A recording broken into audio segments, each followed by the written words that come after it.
এই দুইটা প্রশ্ন আমার জীবনে সবচেয়ে বেশি ডিস্টার্বিং কোশ্চেন। একটা হচ্ছে কোন নন মুসলিম যখন আমাদের সেন্টারে এসে ইসলাম কবুল করত, ইসলাম কবুল করার পরে যখন আমি ঘর থেকে দোয়া করে পড়ে যেতাম, আল্লাহ আজকের দিনে অন্তত এই নন মুসলিম যেন আমাকে এই প্রশ্ন না করে, আমি ভয় পাই এই প্রশ্নটাকে। ইসলাম কবুল করার পরে জিজ্ঞেস করে যে হুজুর আমি কোন ইসলামটা গ্রহণ করেছি, শিয়া ইসলাম, সুন্নি ইসলাম, ওয়াহাবি ইসলাম, সালাফি ইসলাম, খারিজি ইসলাম, আহলে হাদিস ইসলাম, মডারেট ইসলাম, সেকুলার ইসলাম, কোন ইসলাম গ্রহণ করেছি? আমার কাছে কোনো উত্তর নাই। আরেকটা বিষয় হচ্ছে অসম্ভব ডিস্টার্বিং, যেটা আমি যখন আমার কোন স্টুডেন্ট আমাকে এসে বলে স্যার আমরা ইউনিভার্সিটিতে গেলাম, ইউনিভার্সিটিতে ফুলের শুভেচ্ছা দেওয়ার জন্য এখন লাইন ধরে আমাদের ভাইরা, লাইন ধরে। একজন ওনাকে নিজেকে পরিচয় করিয়ে দেন, আপনাকে ওয়েলকাম জানাচ্ছি, আমি আহলে হাদিসের পক্ষ থেকে।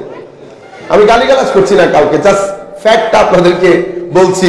সোমবারকে সোমবার বলার মধ্যে তো কোনো দোষ নাই, দোষ আছে? সোমবারকে সোমবার বললে রবিবারকে রাগ করতে পারবে না। আরেকজন বলে উনি আমার পক্ষ থেকে ফুল গ্রহণ করেন, আমি ওয়াহাবি ইসলাম। তো ভাই আপনারটা কোনটা? আমি শুধু হাদিস মানি, মাযহাব মানি না। আচ্ছা ভাই আপনারটা তো উনিও ফুলের শুভেচ্ছা দিয়ে ওনার গ্রুপে জয়েন করার জন্য রিকোয়েস্ট করছেন। আপনার পরিচয় আমি আহলে কোরআন, তো আপনার কি জিনিস?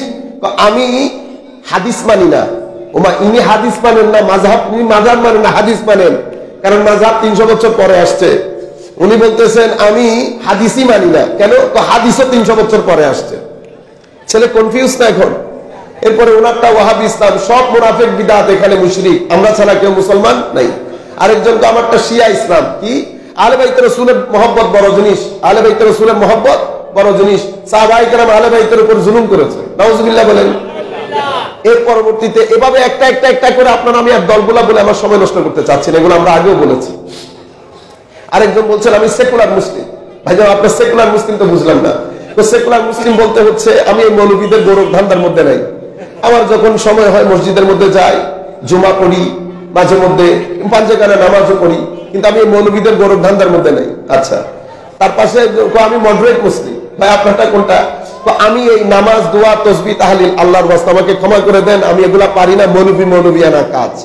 তবে আমি ঈদ করি, কুরবানির ঈদ করি, ঈদের জামাতও করি। এখন দেখেন আমার একটা ছেলে, নতুন প্রজন্ম, তরুণ প্রজন্মের ছেলে, আপনি যদি তাকে, এটা হচ্ছে তার ধর্মীয় সাইট, ধর্মীয় সাইটের মধ্যে আমরা তাকে কিভাবে কনফিউজ করেছি।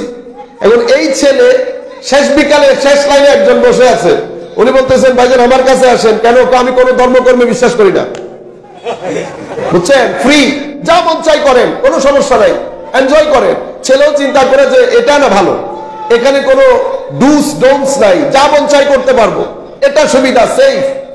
আমার পুরো প্রজন্মকে কনফিউজ করলাম কারা? আমি করি নাই। আমি যখন মজলিসের মধ্যে এসে আমার মতো করে এক পেশে একটা কথা বলে চলে যাব, ছেলে যখন এখানে আসছে দেখেন সে কতটা চ্যালেঞ্জের সম্মুখীন। প্রথমে অশ্লীলতা, মোবাইল কালচার তাকে যেই পরিমাণ ডিস্টার্ব করে করে মেন্টালি ফ্রাস্ট্রেটেড করে তুলছে, আপনি কল্পনা করতে পারবেন না।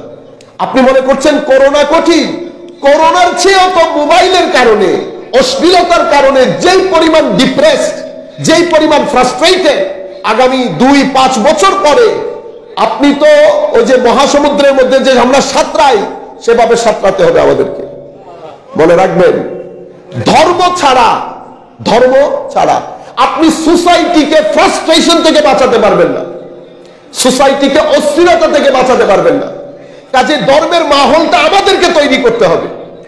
এখন ধর্মের মাহল আমরা অস্থির করে রেখেছি, এদিকে অশ্লীলতার বাজার গরম, অশ্লীলতার বাজার গরম। সে সারা দিন এই মোবাইল টেকনোলজির কারণে সে সারা রাত তার কেমন যায় হয়তো আমরা জানিও না। একটা ছেলে যখন সারা দিন সারা রাত এটার উপরে থাকে, তার আর জিন্দেগি আছে? জিন্দেগি নাই। কলেজ ইউনিভার্সিটিতে যাচ্ছে আসছে, আপনি তার বাইরের খোলস দেখছেন, ভিতরে কিন্তু আপনার ছেলে অন্য একজন হয়ে গেছে।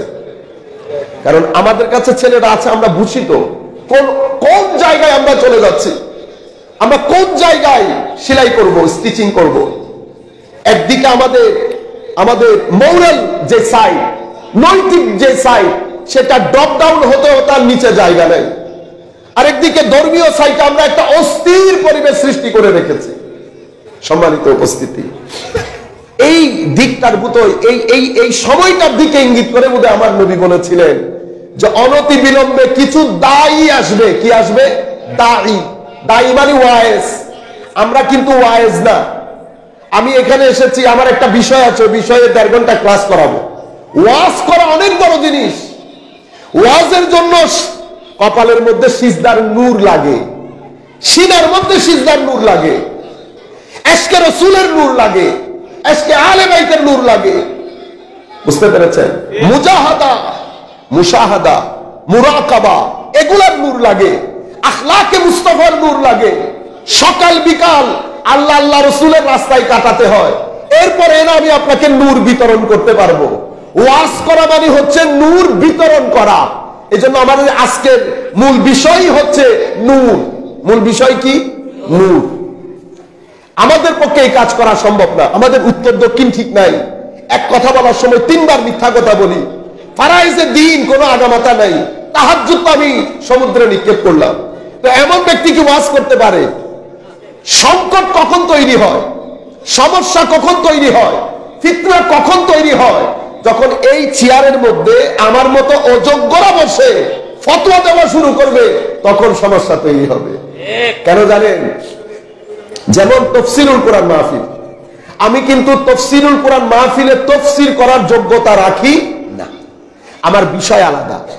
মুফাসসির, এটা আপনারা আজকে মাথার ভিতরে ঢুকিয়ে সুপার গ্লু দিয়ে লাগাবেন। মুফাসসির তথা তফসির করা এটা অনেক বড় জিনিস। কে করবেন এই কাজ? যেই ব্যক্তির কাছে সনদ নাই, কি নাই? সনদ নাই, সেই ব্যক্তি এই চেয়ারে বসতে পারবে না তফসির করার জন্য।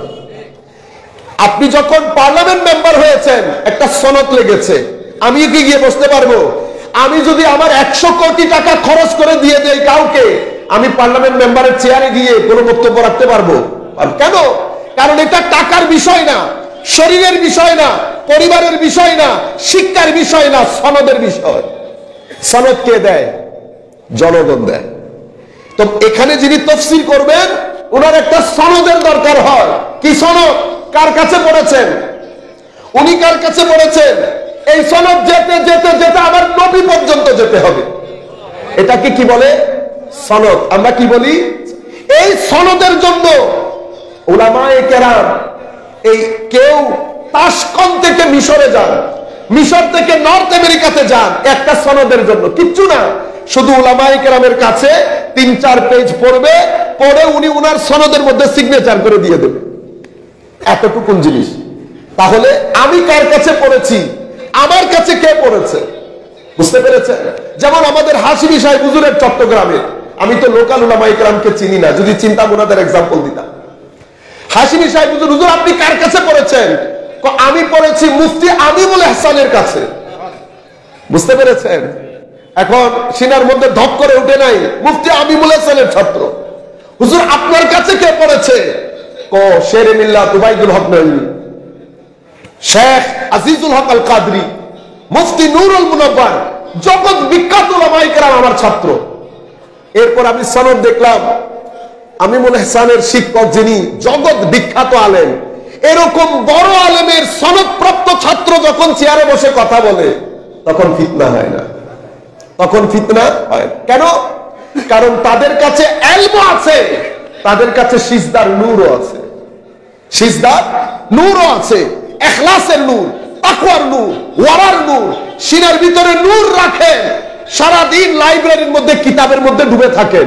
এমন ব্যক্তি যখন মজলিসে কথা বলে, তো ওনাদের মুখ দিয়ে যত্র তত্র ফতোয়া বের হয় না, কথা যেগুলো বের হয় কথার মধ্যে ওয়েট থাকে। এই কথার মাধ্যমে ফিতনার সৃষ্টি হয়, আমার মাধ্যমে হয়। কেন? কারণ প্রথমে আমি সনদহীন, যে বিষয় বলতে এসেছি সেই বিষয়ের আগেও জানি না, গোড়াও জানি না। যখন আপনি চিনবেন না, আমি আমাদের এমপি মহোদয়কে যদি আমাদের চট্টগ্রামে নিয়ে যায়, কেউ চিনবেন ওনাকে? চেয়ারও দেবেন না, হয়তো কোনার মধ্যে বসে থাকবেন। কিন্তু যখন পরিচয় করিয়ে দেব, কি হবে? সবাই চেয়ারটা ছেড়ে ওনাকে সামনে বসাবেন না। কেন? কারণ সম্মানের জন্য চিনতে হয়। সম্মানের জন্য, না জানলে কেন সম্মান করবেন? সম্মানের জন্য চেনা জরুরি। এখন আমি তাফসীর করছি, আমি তাফসীর কি জিনিস জানি না, আমি আপনাকে কি বুঝাবো? আপনারা বুঝতে পেরেছেন?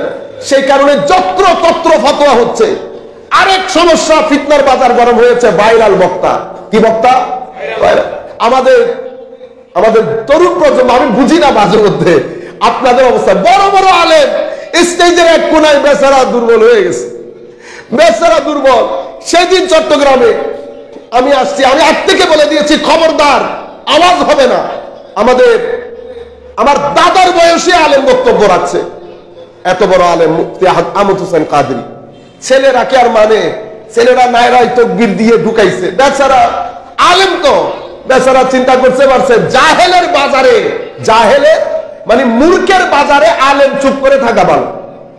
তো উনি বেচারা চুপ করে আছে। আমি উঠেছি, উঠার পরে আমার যতটুকু ধোলাই দেওয়ার কথা অতটুকু ধোলাই দেওয়ার পরে কিন্তু হয় না। আমরা ঠিক কোন জায়গায় যাচ্ছি, কোথায় যাচ্ছি আমরা নিজেরাও জানি না। আমাদের ডাইরেকশন কোথায়? আমরা ফেসবুক ইউটিউবের মধ্যে একটা বক্তব্য নিয়ে নিলাম, আমি একবার চিন্তাও করলাম না উনি আসলে লেখাপড়া কোথায় করেছেন, ওনার সনদ কি। আপনি কি অনলাইন থেকে হার্ট স্পেশালিস্ট কেউ যদি আপনাকে প্রেসক্রাইব করে নিয়ে ফেলবেন? কেন? আমার নবী বলেছেন কিছুদিন পরে কিছু দায়ী বের হবে। এটা মুসলিম শরীফের রেওয়ায়াত। দায়ী কি করবে? তো দায়ী জাহান্নামের দরজায় দাঁড়ানো থাকবে। আপনি এখন আমাকে কোথায় দেখছেন? স্টেজে না, সম্মানের চেয়ারে। কিন্তু আপনারা আর আমাদের চোখের মধ্যে তো পর্দা আছে, বাইরে দেখি না। কিন্তু আমার নবী বলছেন জাহান্নামের দরজায় দাঁড়ানো। যারা তাদের ডাকে সাড়া দেবে তারাও জাহান্নামে নিক্ষিপ্ত হবে। আমার নবী এই জমানার, তখন এই হাদিসের মধ্যে আমাদের একটা ডাইরেকশন দিয়েছেন আমার নবী। হযরত হুযায়ফা বলছেন, ইয়া রাসূলুল্লাহ, যদি ঘটনা এরকম হয় তো আমরা চিনব কিভাবে? আমার নবী বলছেন, চিনার কথা বলছো, কথা আমাদের মতো করে বলে, দেখতে আমাদের মতো, মানে ড্রেসও এরকম হবে, কথা কোরআন সুন্নাহ থেকে বলবে। তো ইয়া রাসূলুল্লাহ সাল্লাল্লাহু আলাইহি ওয়াসাল্লাম আমার জন্য একটা অ্যাডভাইস করেন ইয়া রাসূলুল্লাহ। আমার নবী বলছে, অ্যাডভাইস হচ্ছে ফাউজিম জামাআতাল মুসলিমিন, মুসলমানদের মধ্যে যারা সংখ্যাগরিষ্ঠ তাদের সাথে লেগে যাও, তাদের থেকে বিচ্যুত হইও না। তখন উনি বলছেন, ইয়া রাসূলুল্লাহ, সংখ্যাগরিষ্ঠ কারা সেটা যদি না বুঝি, কারণ অনলাইন ফেসবুক ইউটিউবের মধ্যে এমন ভাবে ছড়াছড়ি হবে, সংখ্যাগরিষ্ঠ কারা সেটাও বুঝবো না। আমার নবী কি বলেছেন জানেন? আমার নবী বলেছেন, যদি বুঝে না আসে কারা সংখ্যাগরিষ্ঠ তো কারো সাথে যাওয়ার দরকার নাই। ফাতাজিল তিলকাল ফিরাক কুল্লাহা, সমস্ত ফিরকা থেকে নিজেকে গুটিয়ে নাও, কারো সাথে যাওয়ার দরকার নাই। ঘরে থাকো, যদি গাছের শিকড় খেয়েও জীবন ধারণ করতে হয় গাছের শিকড় খেয়ে জীবন ধারণ করো, কোন দলের সাথে যুক্ত হতে যেও না। এটা একটা হাদিস। এখানে আমার নবী একটা ডাইরেকশন দিয়েছেন কি, সমাজে উম্মতে মুসলিমার সংখ্যাগরিষ্ঠ যেদিকে, আমার নবী আমাদেরকে সেখানে থাকতে বলেছেন। কেন? কারণ সাধারণ মুসলমান কোনটা ভালো কোনটা বন্ধ এটা তো আমরা কোরআন সুন্নাহ থেকে বের করতে পারবো না। বুঝতে পেরেছেন? আমাদেরকে কি দেখতে বলেছেন? সংখ্যাগরিষ্ঠ। আবার আরেক হাদিসের মধ্যে আমার নবী বলেছেন, সংখ্যাগরিষ্ঠের উপর আমার আল্লাহর কুদরতের হাত থাকে। সংখ্যাগরিষ্ঠ কখনো পথভ্রষ্টতার উপর ঐকমত্য পোষণ করে না। উম্মতের সংখ্যাগরিষ্ঠ মাযহাব অনুসরণ করে, উম্মতের সংখ্যাগরিষ্ঠ ঈদে মিলাদুন নবী পালন করে, উম্মতের সংখ্যাগরিষ্ঠ শবে বরাত করে, উম্মতের সংখ্যাগরিষ্ঠ তারাবির মধ্যে 20 রাকাত পড়ে, যেগুলা নিয়ে আমাদের ফিতনা ফাসাদে। আমি আপনাকে বলবো, বেটা আপনার পড়তে ইচ্ছে না করে না পড়েন, কিন্তু আপনি মসজিদের মধ্যে আল্লাহর ওয়াস্তে ফিতনা করিয়েন না। আমাদের নতুন প্রজন্মকে ডিস্টার্ব করার দরকার নাই। আপনার পড়তে ইচ্ছে না করলে না পড়েন। উম্মতে মুসলিমা উত্তর থেকে দক্ষিণ যেখানেই যান উম্মত মাযহাব অনুসরণ করে। কয় ভাগ? 100 ভাগের মধ্যে 99.99 ভাগ লোক মাযহাব অনুসরণ করে। শবে বরাত সেইম, ঈদে মিলাদুন নবী সেইম, ইসালে সোয়াব সেইম, উরস সেইম। পৃথিবীর যেই প্রান্তে যাবেন যান। ফিতনা যখন বাজারে শুরু হয়েছে আমার নবী দুনিয়া থেকে যাওয়ার পরে, এই ফিরকা, আপনারা যখন ওই যে পাইপ দিয়ে পুকুর থেকে পানি টেনে এনে রিজার্ভ টাঙ্কিতে ফেলেন না, পাইপ দিয়ে পানি এনে ওই পাইপ দিয়ে মাঝখানে মাঝখানে একটু ছিদ্র হয়ে পানি বের হয়ে যায় না, যেটা বের হয়ে যায় এটাকে ফিরকা বলে। যেটা বের হয়ে যায় এটাকে ফিরকা বলে। আর পাইপ দিয়ে যে পানিটা এসে রিজার্ভ ট্যাঙ্কিতে পড়ে এটাকে মেইন স্ট্রিম বলে। কি স্ট্রিম? মেইন স্ট্রিম, মানে বেশিরভাগ। তো কিছু জিনিস বের হয়ে গেছে আমাদের এখান থেকে। তবে আমাদের উম্মত রাসূল পাক সাল্লাল্লাহু আলাইহি ইসলামের পরে আজকের এই মুহূর্ত পর্যন্ত উম্মতের মধ্যে ঐক্যমত্য সাধিত হয়েছে, এবং সেই ঐক্যমত্য সাধিতে যেই একাডেমিক বা আকাইদি নাম, আমরা সেটাকে আহলুস সুন্নাহ ওয়াল জামাআহ বলি। আহলুস সুন্নাহ ওয়াল জামাআহ কিসের উপর?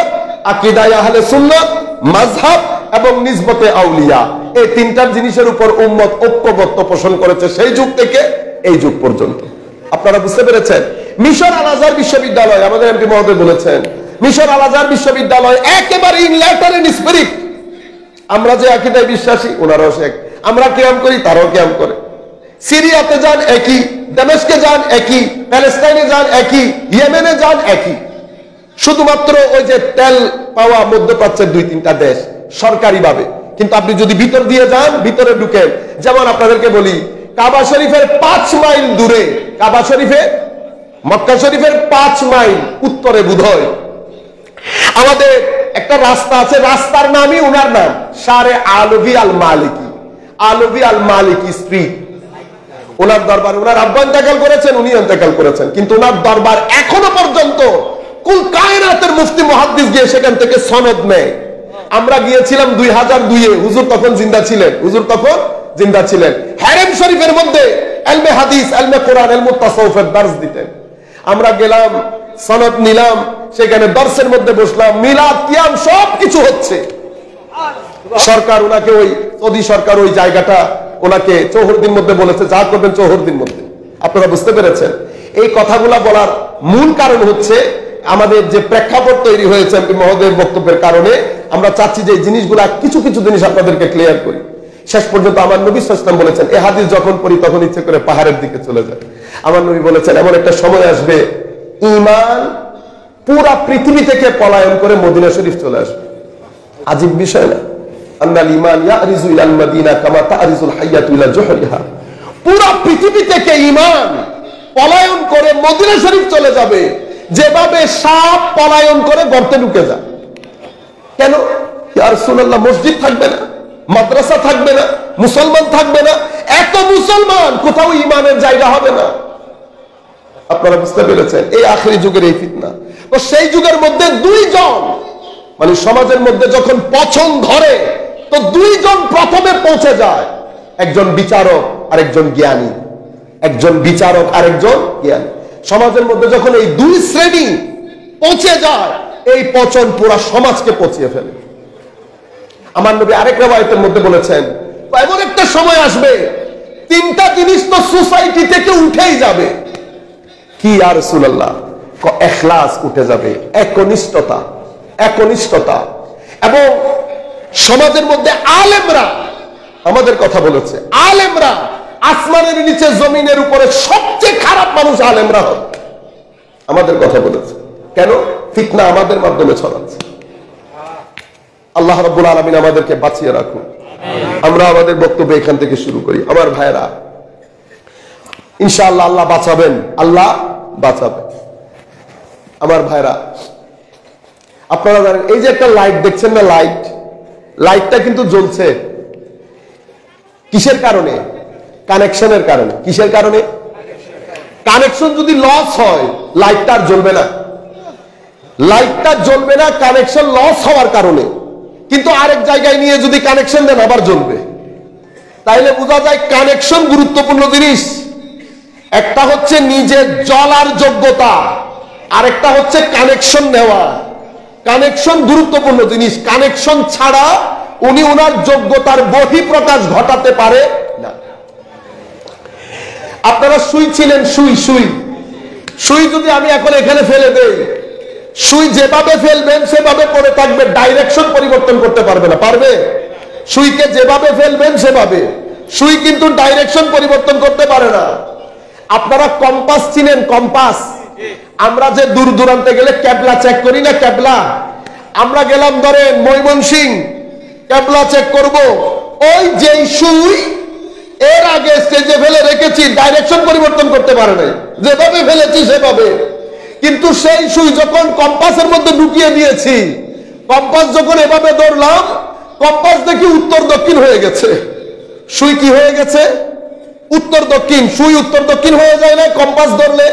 আপনারা ক্যাবলা নিয়ম, ক্যাবলা যখন দেখেন, ক্যাবলাকে দেখার জন্য এভাবে যখন ধরবেন, সুই এটা ঘুরে উত্তর দক্ষিণ হয়ে যায়। ওমা, ঘটনা কি? সুই নিচেরটা নিচে ফেললে নিচে পড়ে থাকে, ডাইরেকশন পরিবর্তন করতে পারে না। কিন্তু এটা যখন কম্পাসের মধ্যে রাখি, এটা দেখি উত্তর দক্ষিণ হয়ে যায়, যেটার মাধ্যমে আমি পূর্ব পশ্চিম নিশ্চিত হই। বুঝতে পেরেছেন? এটা যখন উত্তর দক্ষিণ হয়ে যায়, আমি বুঝতে পারি পূর্ব পশ্চিম, আমি বুঝতে পারি পূর্ব পশ্চিম। কেন? কারণ হচ্ছে এই দুনিয়ার মধ্যে আপনি দেখছেন না, এই পৃথিবী আমার, যেখানে আমি বসবাস করি, সেখানে চুম্বক আছে। কি আছে বলেন? চুম্বক। চুম্বক আমরা দেখেন না টেবিলের মধ্যে একটা, আপনারা একটু ধৈর্য দিয়ে শুনবেন, এরপরে ভালো লাগবে। আমি ব্যাকগ্রাউন্ডটা তৈরি করি। চুম্বক ছোট, আমাদের ছেলেরা পয়সা দিয়ে চুম্বক দিয়ে খেলে না? এটা ছোট, এটা যদি বড় হয় কি হবে? প্যারেকে খেলে থাকতে পারবে? পারবে না তো, দৌড় দিয়ে চুম্বকের কাছে আসবে। চুম্বক যদি আর একটু বড় হয় কি হবে? চুম্বক যদি আর একটু বড় হয়, আপনি আধা মাইল এরিয়ার মধ্যে থাকতে পারবেন। তবে গাছ হলে পারবেন। যদি গাছ হন, তাইলে আপনি কোথায় আছেন এটা ব্যাপার না। যদি প্যারেক হন, মানে আকর্ষিত হওয়ার সামর্থ্য যদি থাকে, গাছ হইলে তো হবে না। গাছ হইলে আপনি যত কাছেই থাকেন আকর্ষণ করবে। চুম্বকের সামনে গাছ ধরে রাখলে আকর্ষণ করবে? করবে। তাইলে বোঝা যাচ্ছে গাছকে আকর্ষণ করে না। আকর্ষণ করার জন্য আকর্ষিত হওয়ার যোগ্যতা থাকতে হয়, সবাইকে আকর্ষণ করে না। তাইলে বড় চুম্বক, বড় প্যারেক পড়ে আছে 10-12 হাত দূরে, চুম্বকের টানে প্যারেক কোথায়? চুম্বকের সাথে লেগে গেছে না? লেগে গেছে। এটাকে মাধ্যাকর্ষণ শক্তি বলে। উপর থেকে জিনিস নিচে পড়ে যায় যে এই কারণে, উপর থেকে জিনিস, কিন্তু আমরা দেখি না। আমরা দেখেছি? কেউ দেখি না। যেভাবে আল্লাহ নজরে আসে না, সেভাবে এই শক্তিটাও নজরে আসে না। কিন্তু আমরা দেখছি ঘটনা ঘটছে, চুম্বকের টানে প্যারেক চুম্বকের সাথে লেগে গেছে, কিন্তু কি কারণে লেগেছে সেটা বুঝছি না। চুম্বক যে লেগে গেছে সেটা বুঝতে পেরেছি। বুঝতে পেরেছেন? কম্পাস এভাবে করলে কেন? এভাবে করেছে কারণ পৃথিবীতে দুইটা পোল, আমি আপনারা বোঝার জন্য বলি, দুইটা দিক আছে, একটাকে নর্থ পোল, একটাকে সাউথ পোল বলে। এই দুই জায়গার সাথে এটার একটা নিসবত, সম্পর্ক, রক্ত আছে। সম্পর্ক না থাকলে চোখের পানি পড়বে। পৃথিবীতে কত মানুষ ইন্তেকাল করে, আমাদের ভিতরে হু হু করে উঠে না কেন? আমার সাথে কি নাই? রক্ত নাই, কানেকশন নাই, নিসবত নাই। তো নিসবত থাকলে যত দূরেই থাকেন না কেন, ভিতর জ্বলে উঠবে, ভিতর জ্বলে উঠবে। কম্পাস এখানে, নর্থ পোল অনেক দূরে, সাউথ পোল অনেক দূরে, কিন্তু কম্পাসের ভিতরে একটা জিনিস রেখেছে। সেই জিনিস ওইটার সাথে কানেক্টেড, রক্ত আছে। তো কম্পাসকে যখন এভাবে ধরা হয়, তখন এটা উত্তর দক্ষিণ নিজের ক্যাবলা পরিবর্তন করে ফেলে। আপনারা বুঝতে পেরেছেন? ক্যাবলা পরিবর্তন করে ফেলে।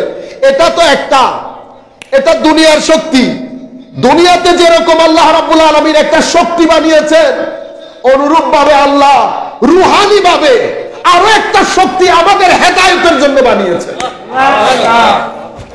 সেই শক্তির নাম মুহাম্মদুর রাসূলুল্লাহ সাল্লাল্লাহু আলাইহি ওয়াসাল্লাম। সেই শক্তিটা আল্লাহ রাব্বুল আলামিন মদিনায় মুনাওয়ারায় রেখেছেন। এটা হচ্ছে আল্লাহ রাব্বুল আলামিনের পক্ষ থেকে পাওয়া, আল্লাহর পক্ষ থেকে দেওয়া। এটা হচ্ছে মূল নূর, মূল লাইট, যেই লাইট পৃথিবীর বিভিন্ন মানুষকে আকর্ষিত করে, মুসলমানদেরকে। তবে গাছকে আকর্ষণ করবে না। আকর্ষণ করার জন্য কি হতে হবে? গাছ হলে আকর্ষিত করবে না, আপনি আকর্ষিত হবেন না, প্যারেক হইতে হবে। তো আমার নবী সাল্লাল্লাহু আলাইহি ওয়াসাল্লাম, সেই কারণে আল্লাহ বলেছেন কদ জাআকুম মিনাল্লাহি নূর, এবং কোরআনের ক্ষেত্রে বলেছেন ওয়া আনজালনা ইলাইকুম নূরাম মুবিনা। আল্লাহ আমাদেরকে, এখানে হচ্ছে চুম্বকের শক্তি, এখানে হচ্ছে নূরের শক্তি। বুঝতে পেরেছেন? দুইটাই শক্তি। সে কারণে আল্লাহ কোরআনে পাকের মধ্যে বলেছেন সানুরিহিম আয়াতিনা ফিল আফাক ওয়া ফি আনফুসিহিম হাত্তা ইয়াতাবায়্যানা লাহুম আন্নাহুল হক। তোমরা যদি পৃথিবীর এই শক্তি নিয়ে গবেষণা করো এবং তোমাদের ভিতর নিয়ে গবেষণা করো, তুমি বলতে বাধ্য হবে আমি আল্লাহ আছি, আমি আল্লাহ আছি।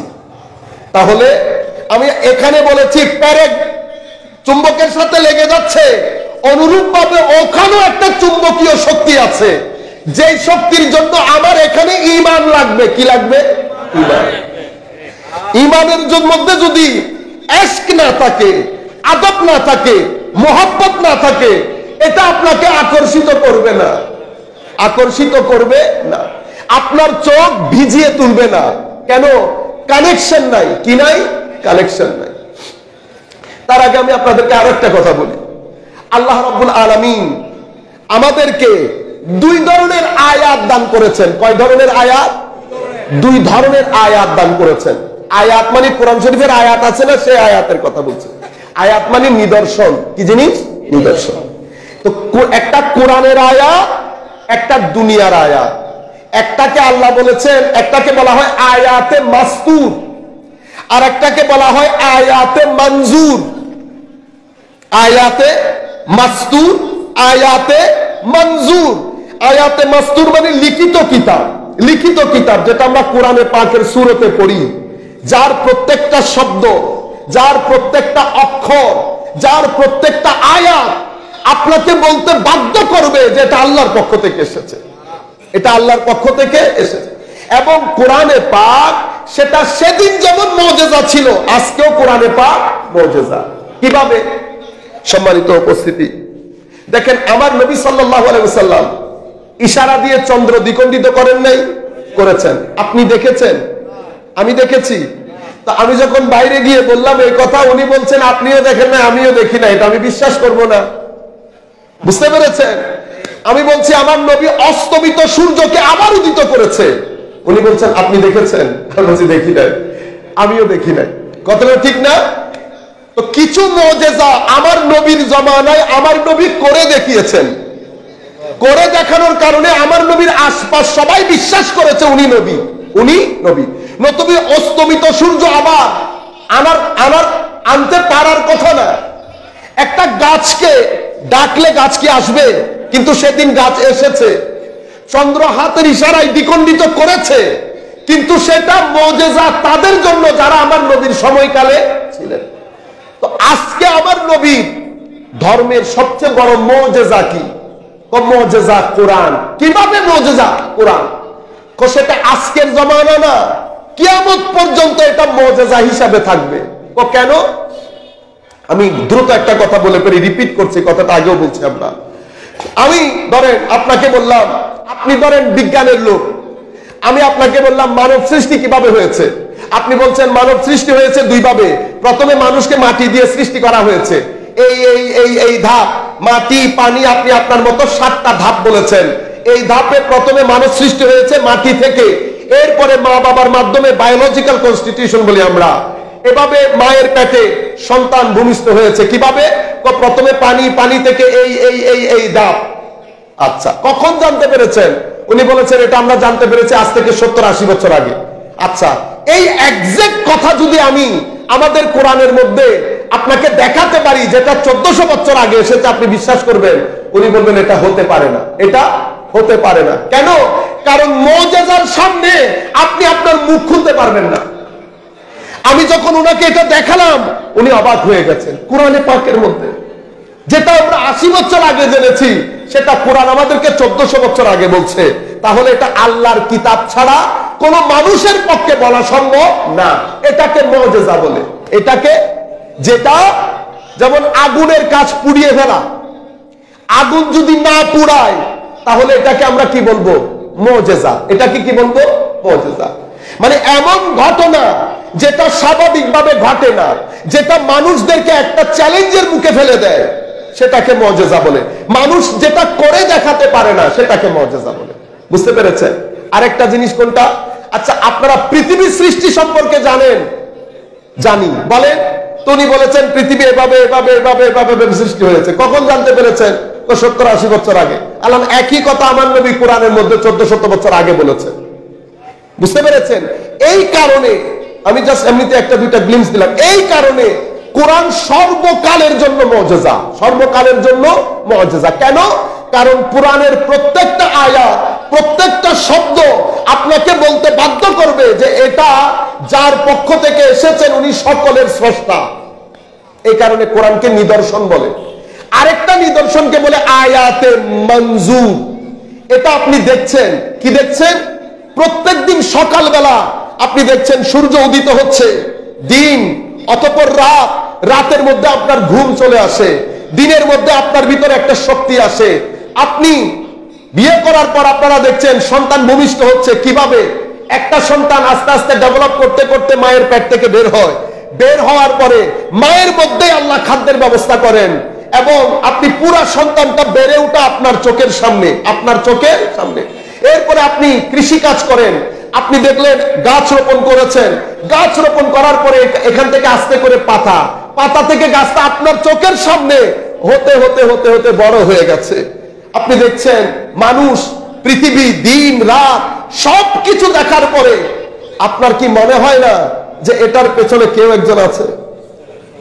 আপনি চোখ বন্ধ করে রাখলে কিছু করার নাই, কিন্তু আপনি যখন টেবিলটা দেখেছেন, টেবিলটা আপনি বলতে বাধ্য হচ্ছেন না যে এটার পিছনে একটা কার্পেন্টার আছে, ঠিক না? কার্পেন্টার ছাড়া কি টেবিল হাওয়াতে উড়ে এসেছে? উড়ে আসে নাই। তাহলে এই জন্য এই দুনিয়াকে বলা হয় আয়াতে মনজুর, যেটা আমার নজরে আসছে, যেটা আমার নজরে আসছে। আয়াতে মাস্তুর, এটার শুরু হয়েছে কি দিয়ে? আলহামদুলিল্লাহি রব্বিল আলামিন, আলহামদুলিল্লাহি রব্বিল আলামিন। শুরু করেছে সমস্ত প্রশংসা আল্লাহর, এই কথা বলে। কেন?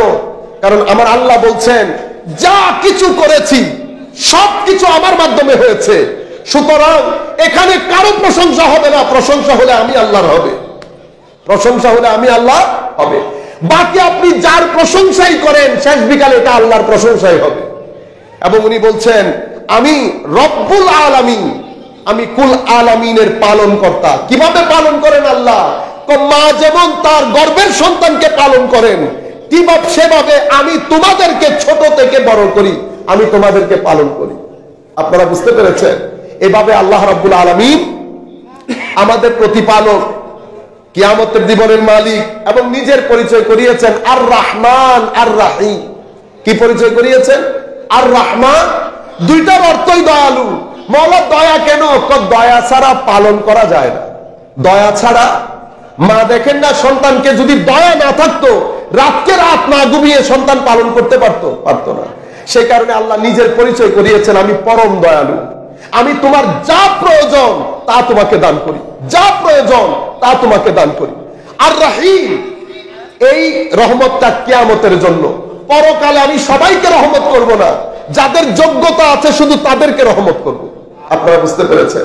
আচ্ছা, সম্মানিত উপস্থিতি, আল্লাহ রাব্বুল আলামিন পৃথিবীতে আমরা ছাড়া আরো অনেক সৃষ্টি আল্লাহ করেছেন, কিন্তু মানুষকে আল্লাহ আজীব বানিয়েছেন, মানুষকে আল্লাহ আজীব সৃষ্টি বানিয়েছেন।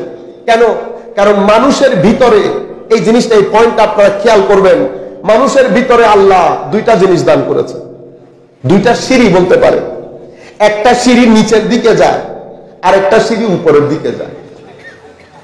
নিচের সিঁড়ি যেটা সেটাকে নাফস বলে। কি বলে? নাফস। উপরের সিঁড়ি যেটা সেটাকে কলব বলে। কি বলে? কলব। মানুষের সামনে আল্লাহ দুটি সিঁড়ি রেখেছেন, কারণ মানুষের ভিতরে আল্লাহ দুইটা মূল জিনিস রেখেছেন। পৃথিবীর অন্যান্য সৃষ্টি যারা আছে, প্রত্যেক সৃষ্টির একটা একটা স্টেশন আছে। স্টেশন নাই তো মানুষের নাই। কেন? মানুষ ইচ্ছে করলে উপরে উঠতে উঠতে আসমানে লাগতে পারে, আবার এই মানুষ ইচ্ছে করলে নিচে নামতে নামতে এমন নিচে নামতে পারে যে নিচের নিচে আর কোনো নিচে নাই। আপনারা বুঝতে পেরেছেন? একটাকে বলে নফসের সিঁড়ি, এটা দিয়ে মানুষ নিচে নামে, আর একটা কলবের সিঁড়ি, এটা দিয়ে মানুষ উপরে উঠে। নফসের সিঁড়িটা কি? নফসের সিঁড়িটা হচ্ছে আপনার লোভ, আপনার লালসা, আপনার ঘৃণা, আপনার অহংকার, আপনার হারামখোরি, আপনার এই যাবতীয় ব্ল্যাক ডট, অন্ধকার সাইড। আপনি দেখছেন না আপনার এক, আমরা বলি 4 করা, আপনারা এখানে কিভাবে হিসাব করেন জানি না, আমরা 864 স্কয়ার ফিটকে 1 গন্ডা জমি বলি। 1 ঘন্টা জমি আপনি কাটতে কাটতে কাটতে কাটতে 1.5 ঘন্টা হয়ে গেছে। এই যে আপনি কাটছেন, আপনি নফসের সিঁড়ি দিয়ে নিচে নামতেছেন। আমার আল্লাহ বলছেন, লাকাদ খালাকনাল ইনসানা ফি আহসানি তাকওয়িম সুম্মা রাদাদনাহু আসফালা সাফিলিন। মানুষকে বলেছেন মানুষ খুব দারুণ, আবার এই মানুষকে বলা হচ্ছে মানুষ যখন নিচে নামে তো এমন নিচে নামে যে নিচের নিচে আর কোনো নিচে নাই। বুঝতে পেরেছেন? তো মানুষ কি করে? নফসের সিঁড়ি দিয়ে নিচে নামতে থাকে। কাউকে ধাক্কা দিল, কাউকে গালি দিল, টাকার কারণে, লোভের কারণে, পাওয়ারের কারণে যা মন চাই করেছেন, যা মন চাই করেছেন। মানুষকে গালিগালাজ থেকে, মানুষকে জুলুম করা থেকে শুরু করে, ঠকানো থেকে শুরু করে, হেন কোনো কাজ নাই আমি করি নাই, কিন্তু বাইরে থেকে বোঝা যায় না। বাইরে থেকে আমাকে দেখেন বুজুর্গ বুজুর্গ মনে হচ্ছে না, টুপি পাঞ্জাবি সবকিছুতে আমাকে বুজুর্গ মনে হচ্ছে, কিন্তু আমার উপরে উঠা নিচে নামা এটা দুইটাই ডিপেন্ড করছে আমার ভিতরের একটা জিনিসের উপর, ভিতরের একটা জিনিসের উপর। আমি আপনাদেরকে চুম্বকের কথা বলেছিলাম না? তো চুম্বক আমাকে অ্যাট্রাক্ট করার জন্য, আকর্ষণ করার জন্য আমি গাছ হয়ে গেছি। কিভাবে? কারণ আমার আল্লাহ বলেছেন মানুষ নফসের সিঁড়ি দিয়ে নামতে থাকে। তো নফসের সিঁড়ি দিয়ে কিভাবে নামে? আমার আল্লাহ আমাকে চোখ দিয়েছে, আমি চোখ দিয়ে হেন কোনো কাজ নাই দেখি নাই, কান দিয়ে হেন কোনো কাজ নাই শুনি নাই, হাত দিয়ে মেরেছি নিয়েছি, মেরেছি নিয়েছি, দখল করেছি। আল্লাহ রাব্বুল আলামিন হাত কিন্তু সেই কারণে দেন নাই। জবানকে আমার মতো করে ইউজ করেছি, ভিতরের জগৎকে আমার মতো করে ইউজ করেছি। করতে করতে করতে করতে আমি এত নিচে নেমে গেছি, আমার আল্লাহ বলছেন সে মানুষ হলেও চতুষ্পদ জন্তুর চেয়ে নিকৃষ্ট হয়ে গেছে, চতুষ্পদ জন্তুর চেয়েও নিকৃষ্ট হয়ে গেছে। এটা কখন হয়? যখন আমার নফস আমার কলবের বর্তনে উঠে যায়, এবং সেটার শুরু পরিবার থেকে হয়। কি থেকে? পরিবার থেকে। আমি মা বাবাদেরকে বিশেষ করে বলবো, ঘরের মধ্যে দুইটা জিনিস যদি আমরা করতে না পারি, আমরা পরবর্তী প্রজন্মকে বাঁচাতে পারবো না। কি জিনিস? একটা তালিম, একটা তারবিয়ত। তালিম আমরা করি, কি করি? ছেলেকে বলি না, এই তুমি তোমার চাচার সাথে দেখা হয়েছে, সালাম দিলা না যে, নামাজ পড়লা না যে, তিলাওয়াত করলা না যে, এটা হচ্ছে মুখে বলা, এটা মুখে বলা, এটার নাম তালিম। তালিম দিলে হবে না। আমার মাদেরকে বিশেষ করে ঘরে বসে যারা শুনছেন তাদেরকে বলছি, ঘরের মধ্যে একটা মাহল তৈরি করতে হয়। কিভাবে মাহল? হুজুর গৌসুল আজম আব্দুল কাদের জিলানী যে ঘরে জন্মগ্রহণ করেছেন সেই ঘরে একটা মাহল ছিল না? আমাদের যারা এখন মুরব্বিয়ানে কেরাম আছেন, যাদের দাড়ি সাদা হয়ে গেছে, তাদের ঘরে ওনারা যখন জন্মগ্রহণ করেছেন ঘরে মাহল ছিল না। কিরকম মাহল? সকালে উঠে নামাজ হচ্ছে, তিলাওয়াতে কোরআন হচ্ছে, গালিগালাজ নাই, ঘরের মধ্যে টিভি সিনেমা নাই, অশ্লীলতা নাই, সমাজের মধ্যে মানুষের মধ্যে একটা মিল মহব্বত, সহযোগিতা, ভাইয়ে ভাইয়ে ভাইয়ে বোনে একটা মিল মহব্বত, আল্লাহ আল্লাহ রাসূলের সীমা লঙ্ঘন যেন না হয়। আমরা সবসময় বলি না, কথায় কথায় আস্তাগফিরুল্লাহ বলতাম, আল্লাহ আল্লাহ রাসূলের সীমা লঙ্ঘন না হয়। আমি যখন ঘরের মধ্যে প্রবেশ করব, ঘর আমাকে বলে দেবে যে এই ঘর অন্যান্য ঘরের মতো না, এটাকে বলে ঘরের পরিবেশ, ঘরের পরিবেশ। আপনারা জানেন, যারা আপনারা হজ করতে গিয়েছেন সৌদি আরবের মধ্যে, রাস্তার মধ্যে কিছু ফেলতে পেরেছেন? কিছু ফেলতে পেরেছেন? পারেন নাই। মাহল ডিফারেন্ট। সেই একই বান্দা বাংলাদেশের মধ্যে এসে হেন কোন জিনিস আছে যেটা আমি রাস্তার মধ্যে ফেলি নাই, অথচ আমার নবী বলেছে পরিষ্কার পরিচ্ছন্নতা ঈমানের অঙ্গ। পৃথিবীর কেউ বলে না এই কথা। যেই পরিষ্কার পরিচ্ছন্নতাকে আমার নবী ঈমানের অঙ্গ করে তুলেছেন, সেই নবীর উম্মতের দেশ দেখেন। এটা কি সরকারের দোষ? আপনারা বুঝতে পেরেছেন? আপনারা আবার আমার কোনো লেভেল লাগিয়ে দিয়েন না, আমি যেটা আপনাদেরকে বলার সেটা বলছি। বুঝতে পেরেছেন? তাহলে আমার ঘরের মাহলের মধ্যে ছেলে যখন দুনিয়ার মধ্যে আসলো, বড় হচ্ছে 4 বছর 5 বছর 6 বছর, বড় হওয়ার সময় সে মা বাবার সম্পর্ক দেখেছে, এখানে কোনো গালিগালাজ নাই, তু মেয়ে নাই। এখানে কেউ আমার বাবাকে আমি কখনো হাঁটুর উপরে লুঙ্গি তুলে হাঁটতে দেখি নাই। আপনি এগুলা হচ্ছে তারবিয়ত করা। আপনি কোনো কিছু বলতে হচ্ছে না, অটোমেটিক্যালি একটা জিনিস আপনার সন্তানের ভিতরে ঢুকে যাচ্ছে, আপনি কোনো কিছু বলতে হবে না। আপনি সত্য কথার জন্য, মিথ্যা না বলার জন্য, নামাজের জন্য, তিলাওয়াতের জন্য, ছেলে যখন 7-8 বছরের হয়ে গেছে, আপনি ছেলেকে একটা মেসেজ দিয়ে দিয়েছেন যে আমার ঘরে থাকতে হলে নামাজ আদায় করতে হবে। নামাজ ছেলে যেন ঘরের মধ্যে বসে বুঝতে পারে যে এই ঘরের মধ্যে নামাজ গুরুত্বপূর্ণ, এই ঘরের মধ্যে হায়া গুরুত্বপূর্ণ, এই ঘরের মধ্যে আখলাক গুরুত্বপূর্ণ। আমি যদি এটা করতে না পারি, এখন আমরা কি করেছি? আমরা যেটা করেছি, আমরা মাহৌলটা বরবাদ করে দিয়েছি। আমরা সকাল সন্ধ্যা যখন আপনি টিভি সিনেমা দেখবেন, এমন এমন সিন আমি যখন আমার সন্তানদেরকে নিয়ে দেখব, আমার হায়া নষ্ট হয়ে যাবে, আমার হায়া নষ্ট হয়ে যাবে।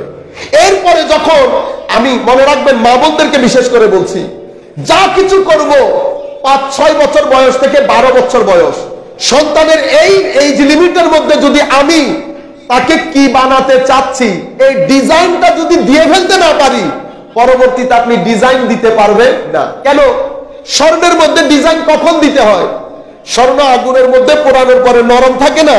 এই নরম অবস্থায় আপনি যদি ডিজাইন দিতে না পারেন, স্বর্ণ যদি শক্ত হয়ে যায়, ডিজাইন দিতে গেলে ভেঙে যাবে না? ভেঙে যাবে। 5 থেকে 12 বছর বয়স, এই বয়সের মধ্যে আপনি ঘরে বসে ডিসাইড করেন আমি আমার সন্তানকে কিভাবে বড় করতে চাই। আপনি এই 5-6 বছরের মধ্যে সন্তানদেরকে আমার নবীর মহব্বতের শিক্ষা দেন, সন্তানদেরকে আলে বাইতে রাসূলের মহব্বতের শিক্ষা দেন, সন্তানদেরকে তিলাওয়াতে কোরআনের শিক্ষা দেন, সন্তানদেরকে নৈতিকতার শিক্ষা দেন, হায়ার শিক্ষা দেন। কিভাবে দেবেন? আগে নিজে করবেন, অতঃপর তাদেরকে বলবেন। যদি নিজে না করে বলে ফেলেন, তাহলে সেটা তারা রিসিভ করবে না। এখন কি হবে দেখেন, আমি যদি সেটা না করি, আমি নিজেও করলাম না, নিজেও পড়লাম না, আমি একটা আজীব করে জিন্দেগি অতিবাহিত করে দিলাম। ছেলে 13 বছর অতিক্রম করেছে। আপনি যখন ছেলেকে কিছু একটা বলতে যাবেন, সে আপনাকে রিয়াক্ট করবে। কিছু একটা বলতে যাবেন, সে রিয়াক্ট করবে। এই রিয়াকশনটা বাড়তে থাকবে। ছেলে যখন 17 বছরে পড়বে, আপনি আল্লাহর দরবারে তখন দোয়া করে বলবেন, আল্লাহ সন্তান হওয়ার চেয়ে না হওয়াটাই ভালো ছিল। বুঝতে পেরেছেন? কেন? মূল জায়গার মধ্যে ভুলটা আমি করে ফেলেছি।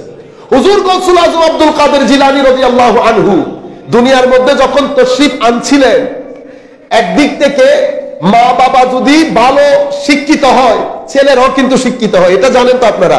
জেনেটিক বলে এটাকে, জেনেটিক্যালি মা বাবার রঙে ছেলেরা রঙিন হয়, মা বাবার মতো হাসে, রং মা বাবার মতো হয়। আবার জ্ঞান গরিমার দিক থেকেও মা বাবার ওখান থেকে জিনিস আসে।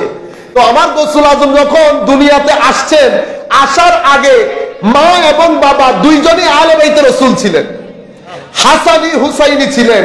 তো রক্তের মধ্যে জেনেটিক্যালি আমার নবীর শান শৌকতের কিছু জিনিস ভিতরে ঢুকে নেই, কিছু জিনিস ভিতরে রঙের দিক থেকেও, ঢঙের দিক থেকেও, আকৃতির দিক থেকে, প্রকৃতির দিক থেকে, ব্যবহারের দিক থেকে জেনেটিক্যালি তো কিছু জিনিস আমার নবীর অটোমেটিক্যালি এসে গেছে, কারণ আহলে বাইতে রাসূল।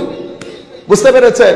এরপরে আমার গৌসুল আজম মায়ের পেটে, মার জিন্দেগির একটা তাসির সন্তানের উপর পড়ে। প্রথম হচ্ছে হালাল, প্রথমে হচ্ছে যা খাবো হালাল। অতঃপর জবানের মধ্যে গালি গালাজ গীবত এগুলা না করে আপনি যখন জিকির, তিলাওয়াতে কোরআন, মানুষকে সৎ পরামর্শ অথবা চুপ থাকা, এগুলার মধ্যে যখন আপনি আমল করবেন, আপনার এগুলা ভিতরে নূর হবে। এই নূর আপনার সিনার মধ্যে জমছে না, এই নূর আপনার সন্তানের মধ্যে ইমপ্যাক্ট করছে। বুঝতে পেরেছেন আমি কি বলেছিলাম? পেরেক চুম্বক, পেরেক চুম্বকের দিকে দৌড় দেয় না। এখন হুজুর গৌসুল আজমের আম্মা জান এবং আব্বা জান দুইজনই তো প্রথমে মা বাবার দিক থেকে, মানে পূর্বপুরুষের মাধ্যমে নূর পেয়েছেন, অতঃপর ইবাদতের মাধ্যমে নূর পেয়েছেন, হারাম থেকে বেঁচে থেকে নূর পেয়েছেন। এবং হুজুর গৌসুল আজমের দাদা আব্দুল্লাহ সৌমাঈ রাদিয়াল্লাহু আনহু, উনি তখনকার যুগের বিশ্ববিখ্যাত আল্লাহর ওলি ছিলেন, মানে নিজেই একটা চুম্বক ছিলেন নূরের। তো সেই নূরের তাসিরও হুজুর গৌসুল আজম ছিলেন। এখন গৌসুল আজম মাঝখানে, একদিকে বাবার সিনার চুম্বকের নূর, একদিকে মার সিনার চুম্বকের নূর, একদিকে নানার সিনার চুম্বকের নূর। এরপরে দুনিয়াতে আসলেন। আসার পরে অন্যান্য ঘরের মধ্যে যা কিছু হয়, এই ঘরের মধ্যে সেটা হয় না। ঘরের মধ্যে ভদ্রতা আছে, নম্রতা আছে, উদারতা আছে, আখলাক আছে, ইবাদত আছে, তাকওয়া আছে, রেদা আছে, সিদক আছে, শুকর আছে, তাওয়াক্কুল আছে, পরহেজগারি আছে। সবকিছু মিলে হুজুর গৌসুল আজম যখন বড় হচ্ছেন, উনি বুঝতে কি আর বাকি ছিল যে আমার ঘর অন্যান্য ঘরের মতো না। কাজেই বড়দের দিকে তাকানোর আগে আমরা বড়দের মা বাবার দিকে তাকানো দরকার। বড়দের মা বাবা কেমন ছিল? মনে রাখবেন, মা বাবার এই তাসিরটা সন্তানের উপর পড়ে। আমি যদি এই জায়গার মধ্যে ব্যত্যয় ঘটে, তাহলে পরবর্তীতে গিয়ে আমাদেরকে কঠিন পরিস্থিতির সম্মুখীন হতে হবে। কেন বলছি জানেন? আপনারা এটা মনে করতে পারেন যে হুজুর কবর হাসরের মধ্যে এটা হলে তো কেউ দেখবে না। আমার ভাইরা, দিন বাদ দিয়ে দেবেন, নামাজ বাদ দিয়ে দেবেন, জিকির বাদ দিয়ে দেবেন, তিলাওয়াতে কোরআন বাদ দিয়ে দেবেন। আমি কবরের কথা বলছি না, দুনিয়ার কথা বলছি। কি হবে? যেটা হবে সেটা আপনার ছেলেকে আপনি অস্থিরতা থেকে বাঁচাতে পারবেন না। কেন?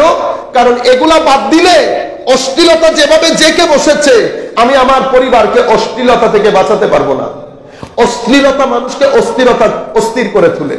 ছেলে যখন অস্থির হবে, এই অস্থিরতা তাকে স্বাভাবিক জীবন যাপনে ব্যত্যয় ঘটাবে। সে স্বাভাবিক জীবন যাপন করতে পারবে না। ছেলে যখন স্বাভাবিক জীবন যাপন করতে পারবে না, মা বাবার জিন্দেগি কি আর জান্নাতি হবে? মা বাবার আর কোনো জীবন থাকবে? কোনো জীবন থাকবে না। কাজে আমি আপনাদেরকে বলবো, আপনারা মাথা থেকে এটা ভূতটা ফালিয়ে দেন। মৌলবী হুজুররা বলবে এটা মাথা থেকে ফালাই দেন। ধর্ম ছাড়া যদি সমাজকে স্থির করার কোনো সুযোগ থাকতো, তো ইউরোপ আমেরিকা স্থির হয়ে যেত না? স্থির হয়ে যেত না?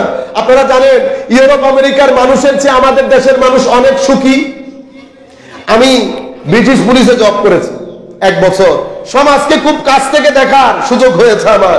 আমি দেখেছি টাকা আছে, পয়সা আছে, গাড়ি আছে, ঘর আছে, যেই জিনিসটা নাই সেটার নাম শান্তি। সেটার নাম কি? শান্তি। কেন?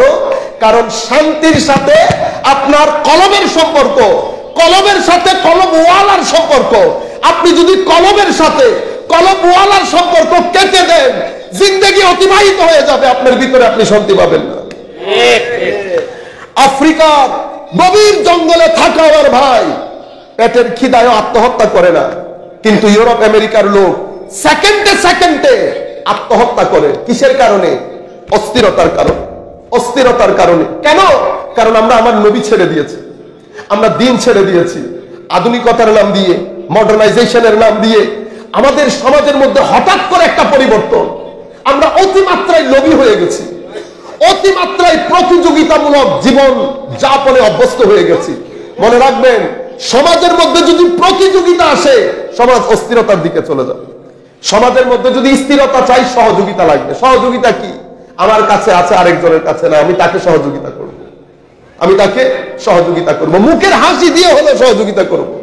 ধর্ম সহযোগিতার কথা বলে, সহযোগিতার মধ্যে স্থিরতা আসে। আমি আপনাকে একটা এক্সাম্পল দেই। একটা মানুষ 10 বছর তাহাজ্জুদের নামাজ পড়েছে, আরেকটা ছেলে ঘুরে ঘুরে দেখে এলাকার মধ্যে কিছু মানুষ আপনার কাছ থেকে চাইতে পারে, কিছু মানুষ আপনার কাছ থেকে চাইতে পারে না। সমাজের মধ্যে সম্মানী মানুষ, কিন্তু টাকা পয়সা কম। 15,000 টাকা ইনকাম, 25,000 টাকা খরচ, মিল দিতে পারছে? বিছানার মধ্যে যখন পিঠ লাগে, অন্তরের মধ্যে ধকধক করছে না যে টাকা কিভাবে ম্যানেজ করবে? তো আমরা যাদের এক্সট্রা আছে, তো সমাজের মধ্যে এক ছেলে কি করে, সে ঘুরে ঘুরে দেখে, ঘুরে ঘুরে দেখে। সে টার্গেট করেছে একজনকে, ওনাকে দেব। আপনি 10-15,000 টাকা নিয়ে রাতের অন্ধকারে জড়াই ধরলেন, উনি তো নিবেন না আপনার কাছ থেকে। আপনি জোর করে দিলেন, ভাইয়া আপনি জানেন, আমি জানি, আল্লাহ জানে, আর পৃথিবীর কেউ জানবে না। টাকাটা নিয়ে যখন ওই ব্যক্তি ঘরের সোফায় বসে আল্লাহর দরবারে হাত তুলবে, হবে কি জানেন? 10 বছর তাহাজ্জুদ পরে যত দূর আগাইতে পারবেন না, এই একজনের মুখের দুয়াতে আপনি 50 বছরের রাস্তা অতিক্রম করতে পারবেন। আপনি বুঝতে পেরেছেন? কিন্তু সেগুলো আমাদের এখান থেকে হারিয়ে যাচ্ছে। রমজানের মাস আসবে, আমি আপনাদেরকে তরবিয়তটা বলছি, তরবিয়ত যেটা আমাদের থেকে হারিয়ে যাচ্ছে। রমজানের মাস আমরা কি করি? আমরা ছেলেদেরকে তরবিয়ত দেই, রমজান আসছে, আসো বাজারের লিস্ট করি। বাজারের লিস্ট করা খারাপ কিছু না, অবশ্যই করব বাজারের লিস্ট, কিন্তু আসল রমজান যে কারণে দেওয়া হয়েছে সেটার লিস্ট আগে হতে হবে না। কিচ্ছু করতে হবে না। আপনার ছেলেকে তারাবি পড়তে যাও, রোজা রাখো, কিছু বলতে হবে না। শুধু ছেলেকে নিয়ে 1 সপ্তাহ আগে একটা লিস্ট করে ঘরের মধ্যে আটকাই দিবে। কি?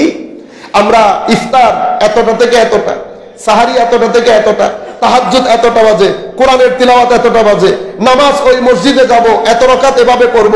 আপনি এবং এই মাসে আমরা আমাদের সামর্থ্য অনুযায়ী এত টাকা আমাদের গরিব আত্মীয় স্বজনকে দেব। কিচ্ছু করতে হবে না, আপনি শুধু এটা লটকায় রাখেন। ছেলে সকাল বিকাল উঠে দেখবে এটা তার ভিতরে এমন ভাবে গেঁথে যাবে, তার মৃত্যুর আগ পর্যন্ত সেটা তাকে নাচাবে। সে স্থির থাকতে পারবে না, সেও তার জীবনে এটা বাস্তবায়ন করবে। এর পরবর্তীতে টাকা এক্সট্রা আছে, আপনি কি করলেন, গরিব আত্মীয় স্বজনের জন্য লিস্ট করে 7-8 দিন পর্যন্ত ছেলেকে এগুলার কাজে লাগালেন।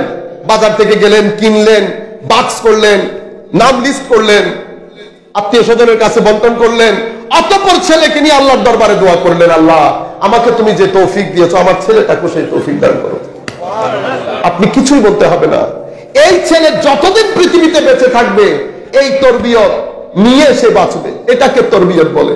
মনে রাখবেন, এই কাজটা 5 থেকে 12 বছরের মধ্যে যদি আমি করতে না পারি, 5 থেকে 12 বছরের মধ্যে যদি আমি করতে না পারি, তো কি হবে? মনে রাখবেন, 13-14 বছরের মধ্যে থেকে ছেলে রিয়াক্ট করা শুরু করবে। 17-18 বছর হতে হতে আপনার জিন্দেগিকে জাহান্নাম করে দেবে আল্লাহ রাব্বুল আলামিন। সেই কারণে আমার নবী বলেছেন যে আমরা যেন আমাদের সন্তানদেরকে দ্বীন শিক্ষা দেই, কোরআন শিক্ষা দেই, আলে বাইতে রাসূল, আশকে রাসূলের আদব শিক্ষা দেই।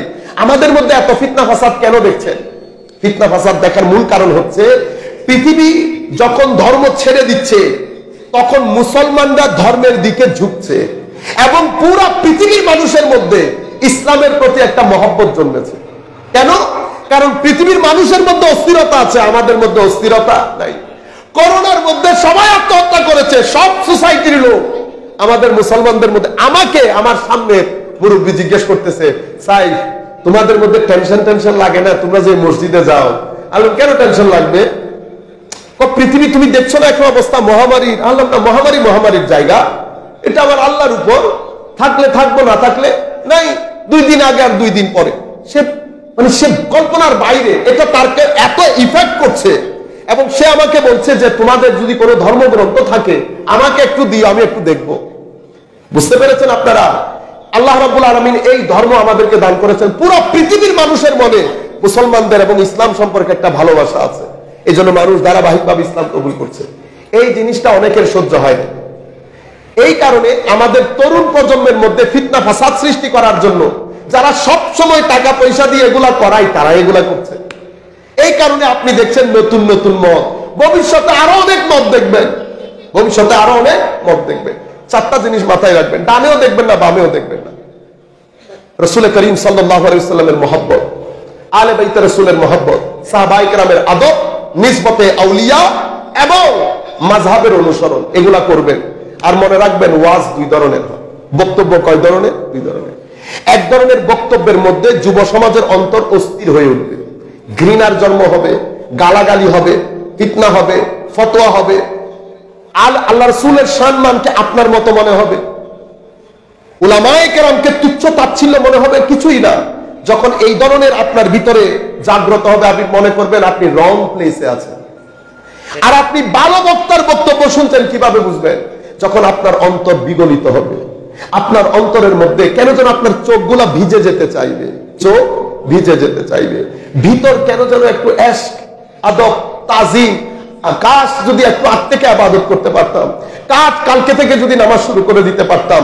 এই যে আপনার ভিতরের যে তাড়প, আপনার ভিতরের যে আকাঙ্ক্ষা, আপনার চোখ ভিজে উঠার যে আকাঙ্ক্ষা, এই বিষয়গুলো যখন রাসূল পাকের এশক, আউলিয়ায়ে কেরামের নিসবতের প্রতি এশক, এগুলো যখন জন্মাবে, তো মনে করতে পারবেন আপনি ভালো জায়গার মধ্যে আছেন। বুঝতে পেরেছেন? সমাজের মধ্যে ভবিষ্যতে আরো অনেক ফিতনা ফাসাদ দেখবেন। আমার নবী সাল্লাল্লাহু আলাইহি ওয়াসাল্লাম হাদিসে পাকের মধ্যে ইরশাদ করছেন, তো তোমরা যদি এই 15টা কাজ দেখো, কয়টা কাজ? 15টা কাজ যদি দেখো, তো 15টা কাজ হলে আমার উম্মত কি থেকে বাঁচতে পারবে না? বালা মুসিবত থেকে লাখ চেষ্টা করলে আমার উম্মত নিজেদেরকে রক্ষা করতে পারবে না। কোন 5টা? হুজুর করিম সাল্লাল্লাহু আলাইহি ওয়াসাল্লামকে জিজ্ঞাসা করা হয়েছে, ফাকিলা ওয়া মা হুন্না ইয়া রাসূলুল্লাহ, সেগুলা কি? হুজুর করিম সাল্লাল্লাহু আলাইহি ওয়াসাল্লাম বলেছেন, যখন মানুষের আমানতকে কি করা হবে? মানুষের আমানতকে নিজের পকেটের পয়সা মনে করা হবে, এটা নিজের মনে করা হবে। ইজা কানাল মাগনামু দুআলা ওয়াল আমানাতু মাগনামা, আমি যখন রাষ্ট্রীয় সম্পদকে আমার টাকা মনে করব এবং মানুষ যে আমার কাছে আমানত রেখেছে সেটাকে নিজের মনে করে খেয়ে ফেলবো। বুঝতে পেরেছেন? জনসাধারণের সম্পদকে যখন আমি নিজের মনে করব, মানুষের আমানত যেটা আমার কাছে আছে, যেমন আমি এখানে একটা আমানত নিয়ে আসি নাই, আপনি যে আমাকে এখানে দাওয়াত করেছেন, কেন করেছেন? এই মাহফিলের পেছনে আপনারা টাকা খরচ করেছেন, সময় ব্যয় করেছেন। তো আমি যখন এখানে এসেছি, আমার একটা আমানত দাঁড়িয়ে আছে না? আমি যদি সেই আমানতদারির খিয়ানত করি তাইলে আমি খিয়ানত করলাম না। আমানতদারি কি? আমানতদারি হচ্ছে যে উদ্দেশ্যে আমাকে ডাকা হয়েছে সেটা আমি আমার সামর্থ্য অনুযায়ী আপনার কাছে পৌঁছিয়ে দেওয়া, এটা আমার আমানত, এটা আমার আমানত। এরপরে হুজুর করিম সাল্লাল্লাহু আলাইহি ওয়াসাল্লাম বলেছেন ওয়াজ যাকাতু মাগরামা, মানুষ যাকাত দিতে চাইবে না, যাকাতকে মানুষ ফাইন মনে করবে, ফাইন ফাইন ভারী হয়ে যাবে যাকাত, মানুষ ইনিয়ে বিনিয়ে। আমি তো অনেক হুজুরদেরকেও দেখেছি হিসাব করে এটা এটা এটা এটা হয়ে গেলে এখানে তো মাইনাস হয়ে গেছে, মাইনাস হয়ে গেছে। সাধারণ মানুষের কথা বাদ দিলাম, ওয়াজ যাকাতু মাগরামা, যাকাত থেকে মানুষ বাঁচতে চেষ্টা করবে, যাকাতকে ফাইন মনে করবে। ওয়া আতাআর রাজুল যাওজাতাহু, যখন মানুষ ছেলে তার বউয়ের আনুগত্য করবে, কার আনুগত্য? বউয়ের আনুগত্য করবে। ওয়া আক্কা উম্মাহু, এবং মার সাথে বেয়াদবি করবে। এখানে আবার আপনারা রং মেসেজ নিয়েন না, বউয়ের যেমন হক আছে মারও তেমন, মার কথা শুনে যেমন বউয়ের উপর জুলুম করা যাবে না, বউয়ের কথা শুনে তেমন মার উপর জুলুম করা যাবে না। ব্যালেন্স রক্ষা করবেন। আমরা পুরুষ মানুষ, আমরা দুই পক্ষের কথা শুনবো, যেগুলা বাইর করার সেগুলা বাইর করব, যেটা রাখার সেটা রাখবো। আপনারা বুঝতে পেরেছেন? ব্যালেন্সমেন্ট। আপনি কখনো এই ক্ষেত্রে আপনারা মাথায় রাখবেন যে আল্লাহ আল্লাহ রসুল রাজি হচ্ছে কিনা। আপনি যদি দুইজনকে রাজি করতে চান পারবেন না, আপনি শুধু মাথায় রাখবেন আল্লাহ আল্লাহ রসুল কি বলে গেছেন সেটা করা, তাহলে আপনি সাকসেসফুল হবেন। এই গৌরব ধান্দা থেকে বের হতে পারবেন না। অনেক ছেলে হার্ট অ্যাটাক করে, অনেক ছেলে হার্টের রোগী হয়ে যায়, ঘরের মধ্যে স্ত্রী এবং মাও বুঝতে চায় না, স্ত্রীও বুঝতে চায় না। তাহলে আমরা কি করবো? এগুলাকে আপনারা টেনশন হিসেবে নিয়েন না, মনে রাখবেন আমাদের টার্গেট আখিরাত। এগুলা দুনিয়াদারি, এই দুনিয়ার মধ্যে অনেক কিছু হবে, এটা আপনি যদি ভিতরে ঢুকিয়ে ফেলেন জিন্দেগি করতে পারবেন না। কি করবেন? কান পর্যন্ত রাখবেন, এবং আল্লাহ আল্লাহ রসুল ওনার হক যতটুকুন বলেছেন ততটুকুন আদায় করব, মার হক যতটুকুন বলেছেন ততটুকুন আদায় করব। এরপরে কি বলেছে? ওয়া আক্কা উম্মাহু ওয়া বাররা সাদিকাহু ওয়া জাফা আবাহু। হায় হায় হায়, বন্ধুর সাথে সারা দিন ঘুরবে, বৃদ্ধ বাবার জন্য 2 মিনিটের সময় থাকবে না। আমার ভাইরা, বাবারা যখন রিটায়ারমেন্ট হয়ে যায়, আমি সমস্ত যারা আমার বয়সী আছেন তাদেরকে বলবো, এটা একটা নির্দিষ্ট সময় বাবার জন্য রেখে দেবেন। কেন? মারা বিভিন্ন ভাবে নিজের একাকিত্ব ঘুচিয়ে নেয় মেয়েদের সাথে বা অন্যান্য ভাবে, বাবারা সেটা ম্যানেজ করতে পারে না। সুতরাং বাবার সাথে সময় দিবেন, 1 ঘন্টা 2 ঘন্টা সময় দিবেন। রয়ে গেল বন্ধু, যে বন্ধুর জন্য আপনি এত পাগলামি করছেন, আপনি জানেন কি হবে? আপনি মারা যাওয়ার পর 4th দিন আমরা একটা খাওয়া দাওয়ার অনুষ্ঠান করি না? সেই খাওয়া দাওয়ার অনুষ্ঠানে আপনার এই বন্ধুরা হাসি মুখে খাদ্য গ্রহণ করবে, হাসি মুখে ওই মজলিস থেকে বের হবে। বুঝতে পেরেছেন? কাজে আসল জায়গা খুঁজে নেই। আমার নবী সাল্লাল্লাহু আলাইহি ওয়াসাল্লাম বলেছেন, বন্ধুদের জন্য অনেক সময় থাকবে, নিজের বাবার জন্য সময় থাকবে না।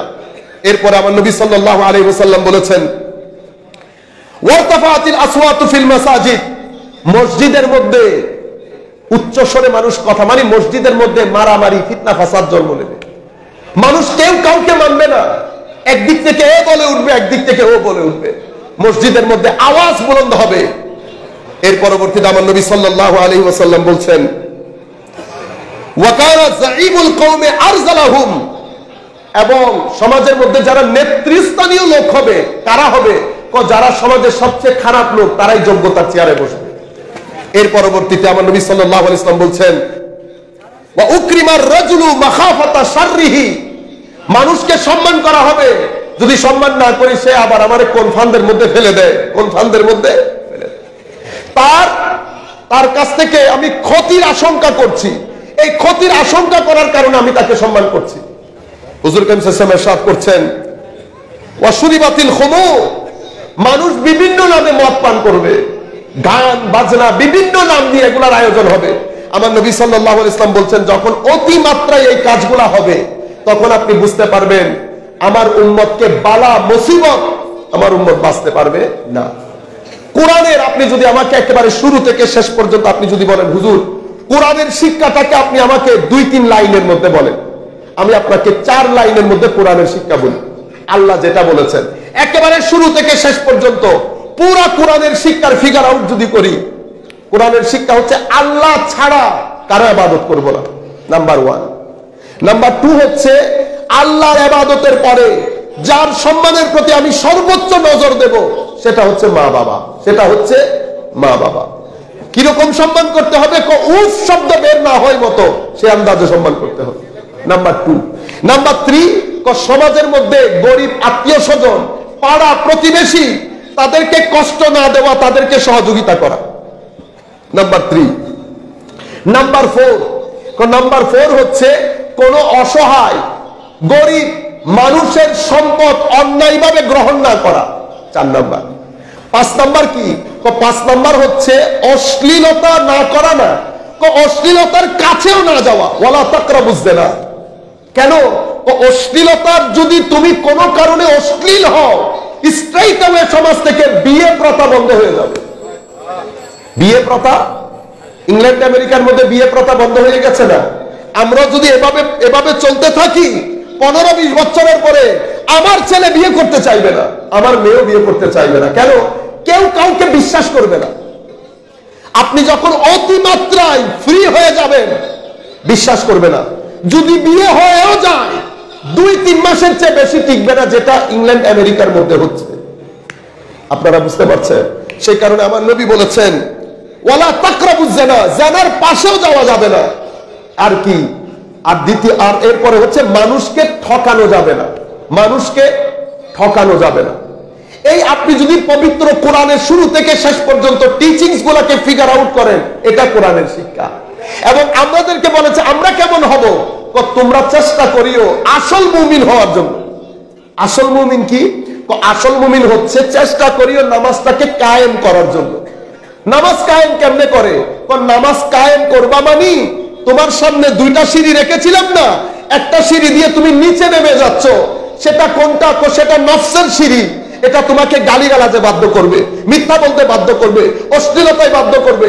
তুমি চেষ্টা করিও নফসের সিঁড়িকে কোন রকম কাবু করে কলমের সিঁড়ি দিয়ে উপরে উঠার জন্য, কলমের সিঁড়ি দিয়ে উপরে উঠার জন্য। কারণ তুমি যদি নফসের সিঁড়িতে থাকো নিচে নেমে যাবা, তো কিভাবে করবো? আদত পরিবর্তন করতে হবে। আদত কি? আমার ভাইরা, আপনি মুরিদ হয়েছেন, আপনি নামাজি হয়েছেন, কিভাবে বুঝবেন? আদত পরিবর্তন হবে। আদত কি? আপনি মিথ্যা বলতেন, নামাজ আপনার মিথ্যা কমিয়ে আনবে, নামাজ অশ্লীলতা কমিয়ে আনবে, নামাজ অভদ্রতা কমিয়ে আনবে, নামাজ অসহনশীলতা কমিয়ে আনবে। আপনার জীবনের এই অন্ধকার সাইড যেগুলো আছে, ঘৃণা করা থেকে শুরু করে, হারাম খাওয়া থেকে শুরু করে, মদ্যপান থেকে শুরু করে, যা কিছু আপনি একটা একটা করে বলে যান। আপনি নামাজ যখন ভিতরে পড়বে, আপনার এই জিনিসগুলা কমে কমে আসবে। এগুলা কমে কমে আসার নাম হচ্ছে নামাজ কায়েম হওয়া। নামাজ কায়েম হওয়া। আপনারা বুঝতে পেরেছেন? তো আমার আল্লাহ আমাদের কাছ থেকে এসে নামাজটা কায়েম করিও। কলবের সিঁড়ির মধ্যে যখন আমি উপরে উঠবো, আমার বক্তব্যের শেষ প্রান্তে চলে এসেছি। আপনি যখন এই আদত পরিবর্তন হবে, আদত পরিবর্তন হলে আপনার নফসের সিঁড়িটা আস্তে আস্তে বন্ধ হয়ে যাবে, কলবের সিঁড়িটা উপরের দিকে তুলবে। উপরের দিকে যে কলবের সিঁড়িটা উপরের দিকে যাবে, এদিক থেকে নামাজ যাবে, এদিক থেকে তিলাওয়াত যাবে, লোক ঠকানি বন্ধ হবে, অসহযোগিতা বন্ধ হবে। এদিক থেকে জিকির যাবে, মানুষকে সহযোগিতা যাবে, সিদ্ক যাবে, ওয়ারা যাবে, তাকওয়ার পানি যাবে। সবকিছু গিয়ে গিয়ে আপনার ভিতরে একটা নূর জ্বালাবে, আপনার ভিতরে একটা নূর জ্বালাবে। তখন সামান্য নূর এখানে আসবে, তো ওই অরিজিনাল চুম্বকের সাথে আপনার একটা কানেকশন হয়ে যাবে, অরিজিনাল চুম্বকের সাথে আপনার একটা কানেকশন হয়ে যাবে। তখন আপনি ওই অরিজিনাল চুম্বককে আপনি পৃথিবীর যেই প্রান্তেই যাবেন যান, আপনার কলবের বর্তন সবসময় ওই রপ্ত তৈরি হয়ে গেছে। আপনি যেখানেই যাবেন কেবলা ওদিকে হয়ে যাবে, যেদিকেই ঘুরেন আপনার কলবের কেবলা ওদিকে হয়ে যাবে। সেই কারণে আমাদের নবীকেও নূর বলা হয়েছে, কোরআনকেও নূর বলা হয়েছে, মুমিনের সিনাকেও নূর বলা হয়েছে। আফামান শারাহাল্লাহু সাদরাহু লিল ইসলামে ফাহুয়া আলা নূরিম মির রাব্বি। তখন যখন কানেকশনটা হয়ে যায়, তখন আমার আল্লাহ ওই সিনার মধ্যে, আপনারা বালতিতে পানি ঢালেন না, আমার আল্লাহ বালতি দিয়ে ওই সিনার মধ্যে নূর ঢেলে দেন। যখন নূর ঢেলে দেন, তখন সিনা বড় হয়ে যায়। মাওলা কতটুকু বড় হয়? তো ব্যক্তি হিসাবে সিনা বড় হতে হতে কারো কারো সিনা আটলান্টিক বঙ্গোপসাগরের মতো হয়ে যায়। দেখতে মানুষ ছোট, দেখতে মানুষ ছোট, কিন্তু লাখো কোটি মানুষকে আকর্ষিত করে নুরানি করেছে। হুজুর গৌসুল আজমের নূর জ্বলেছে বাগদাদের জমিনে। সেই নূর আজকে বাংলাদেশের আনাচে কানাচে কাদেরিয়া তরিকা ঢুকে নাই। কিসের মাধ্যমে ঢুকেছে? ওই নূরের মাধ্যমে। আল্লাহ আল্লাহ নূর ঢেলে দেন, সিনা প্রসারিত করে দেন। যখন সিনা প্রসারিত করে দেন, কোরআনে পাকের মধ্যে আমরা নবীর নূর নিয়ে কত কথা বলি, আমরা এগুলা বলে শেষ করে দিচ্ছি। নবীর নূর নিয়ে কত কথা বলি। এখন আমার আল্লাহ বলছেন নবী নূর, কোরআন নূর, মুমিনের সিনা নূর। এরপরে কি বলছে? ইয়াউমা লা ইউখজিল্লাহুন নাবিয়্যা ওয়াল্লাযীনা আমানু মাআহু নূরুহুম ইয়াসআ বাইনা আইদিহিম। কিয়ামতের দিন আল্লাহ আমার নবী এবং মুমিনে হক তথা আল্লাহর ওলিদেরকে আল্লাহ বিচলিত করবেন না। কেন? কারণ নূর তাদের সামনে সামনে থাকবে। নূরুহুম ইয়াসআ বাইনা আইদিহিম, তারা নূরের পিছনে পিছনে চলবে, নূর তাদের সামনে সামনে থাকবে। এরপরে কি হবে? ইয়াউমা তারাল মুমিনিন ওয়াল মুমিনাত ইয়াসআ নূরুহুম ইয়াসআ নূরুহুম বাইনা আইদিহিম ইয়াসআ নূরুহুম বাইনা আইদিহিম। কিয়ামতের দিন দেখবা আল্লাহর ওলি পুরুষ নারী যারাই আছে তাদের সামনে নূর যাচ্ছে। আপনি একটা নূর নিতে পারছেন না। মুমিনরা কিয়ামতের ময়দানে হাঁটছে, আগে পিছে নূর। মুমিনের সিনা নূর, নবী নূর, কোরআন নূর। এরপরে আল্লাহ বলছেন ওয়াল্লাযীনা আমানু বিল্লাহি ওয়া রাসূলিহি উলাইকা হুমুস সিদ্দিকুনা ওয়াশ শুহাদাউ ইনদা রাব্বিহিম লাহুম আজরুহুম ওয়া নূরুহুম। তো যারা আল্লাহর ওলি তাদের জন্য আল্লাহ প্রতিদানও রেখেছেন, নূরও রেখেছেন, নূরও। এবং তাদের এই নূর নিয়ে যখন তারা কিয়ামতের ময়দানে উঠবেন, মুনাফিকরা কি বলবে? ইয়াউমা ইয়াকুলুল মুনাফিকুন ওয়াল মুনাফিকাত লিল্লাযীনা আমানু উনজুরুনা নাকতাবিস মিন নূরিকুম। কিয়ামতের দিন মুমিনরা সামনে সামনে থাকবে, মুনাফিকরা, কাফেররা না, মুনাফিকরা মুমিনদেরকে বলবে আমাদেরকে একটু নূর ধার দাও না, আমাদের দিকে একটু তাকাও প্লিজ, আমাদেরকে একটু নূর ধার দাও। উনজুরুনা নাকতাবিস মিন নূরিকুম, তোমাদের থেকে একটু নূর ধার দাও। তখন মুমিনরা বলবে কিলারজিউ ওয়ারাআকুম ফালতামিসু নূরা, দুনিয়াতে চলে যাও, নূর দুনিয়া থেকে নিয়ে আসো। আপনারা এক নূর নিতে পারেন নাই, এখন নবী নূর, কোরআন নূর, মুমিনের সিনা নূর। কিয়ামতের ময়দানে মুমিন উঠবে নূর নিয়ে এবং মুনাফিকরা বলবে তাদেরকে নূর দিতে। বুঝতে পেরেছেন? সেই নূরের মার্কাজ হচ্ছে মদিনায়ে মুনাওয়ারা, সেই নূরের মার্কাজ মদিনায়ে মুনাওয়ারা। সেই কারণে আমাদের চরিত্রের সাথে আমি যদি সেই নূর ধারণ করতে চাই, আমার নবীর চরিত্রের সাথে আমার চরিত্র মিল খাইতে হবে, আমার নবীর হালতের সাথে আমার হালত মিল খাইতে হবে। আমার নবী মিথ্যা বলতেন না, আমি বলি। আমার নবী অশ্লীল ছিলেন না, আমি অশ্লীল। আমার ভাইরা, এটা দুনিয়াদারি 2 দিনের মধ্যে শেষ হয়ে যাবে। মনে রাখবেন, এটা একটা সেটিং। আমার বিশেষ করে তরুণ প্রজন্মকে বলছে, আমার মা বাবা খালা খালু সবাই আছেন একসাথে, এটা সেটিং। আপনি যদি এটা মনে করেন এটা আরো অনেক দিন থাকবে, এটা অনেক দিন থাকবে না আমার ভাই। আমাদের নাই কেউ। আমাদের 10-15 বছরের মধ্যে একটা বাতাস, একটা তুফান, এই তুফান সব কিছু নিয়ে গেছে। আশপাশে দেখি মা নাই, বাবা নাই, খালা নাই, নানা নাই, দাদা নাই, নাই। এটা দুনিয়ার সেটিং। যাচ্ছি যাচ্ছি যাচ্ছি, এখন সবাই আছে। খাওয়ার টেবিলে যখন বসছি, মা বাবা ভাই বোন সবাই আছে। 5 বছর 10 বছর আপনি দেখবেন এক একটা চেয়ার খালি হতে গিয়েছে, এক একটা চেয়ার খালি হতে গিয়েছে। একদিন 10 বছর পরে আপনি বসবেন, আপনি ছাড়া এই চেয়ারে আশেপাশে আর কেউ নাই। পৃথিবীতে আমি এসেছি, আমার আগে আরো অনেকে এসেছে, আমরা চলে যাব। আমার ভাইরা, দুনিয়া, কিছু লোক, কিছু লালসা আমাদেরকে অতিমাত্রায় দুনিয়াদার করে ফেলেছে। আমরা অতিমাত্রায় দুনিয়াদার হয়ে গেছি। মনে রাখবেন, আমরা আখিরাতের জন্য, আমরা দুনিয়ার মাধ্যমে আখিরাত অর্জনের জন্য আমাদের জবান দিয়ে যেন এমন কোনো কথা বের না হয় যে কথার মাধ্যমে আমার নবীর কাছে আমাদের লজ্জিত হতে হয়। আমরা পরিবর্তন হই, আমরা পরিবর্তন হলে বাংলাদেশ পরিবর্তন হবে। এটা অনেক দারুণ একটা দেশ। আল্লাহ রাব্বুল আলামিন বয়স কম হলেও পৃথিবীতে অনেক দেশ দেখার সুযোগ হয়েছে। এরকম একটা দারুণ দেশ পৃথিবীতে অন্য কোথাও খুঁজে পাবেন না। কিন্তু আমাদের মতো এত অশ্লীল, এত খারাপ কথা, এত গালিবাজ পৃথিবীতে কম মানুষ আছে, এত লোক ঠকানি। আমরা একটা চকলেট পর্যন্ত দোকান থেকে কিনতে পারি না বাচ্চাদের জন্য, একটা দুধ কিনতে পারি না, একটা চিপস কিনতে পারি না বাচ্চাদের জন্য, আমাদের কারণে। কারণ আমরা অতিমাত্রায় দুনিয়াদার হয়ে গেছি, টাকাটাই আমাদের কাছে মুখ্য হয়ে গেছে। অথচ সেই কারণে দিনের দিন আমাদের সমাজ থেকে শান্তি চলে যাচ্ছে। আসেন আমরা মদিনামুখী হই, আমরা মদিনামুখী হই। মদিনামুখী হলে শান্তি পাবেন, মদিনামুখী হলে লাইফের মধ্যে স্থিরতা আসবে। আপনি বাঁচেন, আশপাশের লোকজনদেরকে বাঁচান। কিভাবে? দিনের তালিম দেন মানুষকে, যারা মদ্যপান বিভিন্ন অসামাজিক কার্যকলাপে লিপ্ত হয়ে গেছে তাদেরকে সহযোগিতা করেন। মসজিদের মধ্যে হালাকাই দরুদ করেন, জিকির করেন। মসজিদের মধ্যে সাপ্তাহিক মাহফিল আয়োজন করেন, সেখানে ভাইদেরকে দাওয়াত করেন, রুহানি মাহল তৈরি করেন।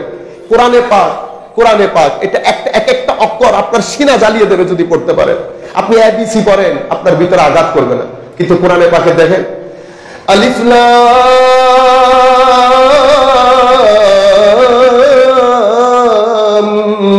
মিম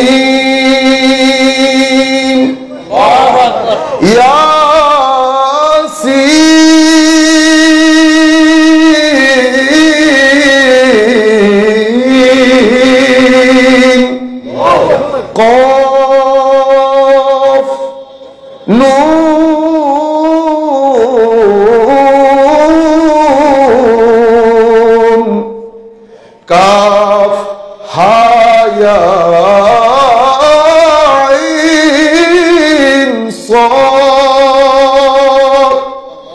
কোরআন পড়ি নাই, কিন্তু অক্ষর করেছে। আপনি পৃথিবীর সমস্ত ভাষার অক্ষর পড়ে, এ বি সি ডি সরো সারিয়া পড়ে, ইম্প্যাক্ট করবে না। এটা কালামি লা, এটা আপনার ভিতর জগৎকে নাড়িয়ে দেবে। আসেন আমরা পরিবর্তন হই, আমরা পরিবর্তন হই, দারুণ একটা দেশ হবে। আমরা আর কথা না বাড়িয়ে আমাদের বক্তব্য আমরা এখানে শেষ করছি। ওয়া আখির দাওয়ানা আলহামদুলিল্লাহি রাব্বিল আলামিন। আসসালামু আলাইকুম ওয়া রাহমাতুল্লাহি তাআলা ওয়া বারাকাতুহু। আলহামদুলিল্লাহ, আমাদের প্রিয় শাইখ ডক্টর সাইফুল আজম আল আজহারী